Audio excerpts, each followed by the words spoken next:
തിരൂർക്ക് പോയപ്പോൾ ബസ് സ്റ്റാൻഡിൻ്റെ നേരെ ബാക്ക് സൈഡിൽ ഏൺ ഫാൻസിയുടെ ഒക്കെ മുന്നിലായിട്ട് ഒന്ന് രണ്ട് കടകളുണ്ടാകും. തിരൂരിൻ്റെ വെറൈറ്റി കുലുക്കി സർബത്ത് കൊടുത്തിട്ടുള്ള ഒന്ന് രണ്ട് കട കണ്ടു. അതിൽ നമ്മൾ സെയ്ദിൻ്റെ കട കൊടുക്കാൻ വന്നിട്ടുണ്ടാകുന്ന സെയ്ദിൻ്റെ കടയിൽ നിന്ന് ഒരു വെറൈറ്റി ആയിട്ടുള്ള എന്തെങ്കിലും കഴിക്കാമെന്ന് വിചാരിച്ചു. അങ്ങനെയാണ് 25 രൂപക്ക് 1/2 ലിറ്ററിൻ്റെ ഗ്ലാസ്സിൽ വെറൈറ്റി ആയിട്ടുള്ള ചുരണ്ടേസ് ഉണ്ടാക്കി തന്നു.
നല്ല മഴയുള്ള ടൈമിലായിരുന്നു ഇത് കിട്ടിയത് കേട്ടോ.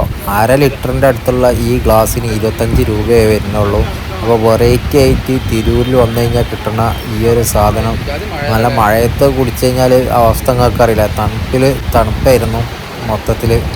കുടിച്ചിട്ട് തീരാൻ കുറേ ടൈം പിടിച്ചിട്ടോ.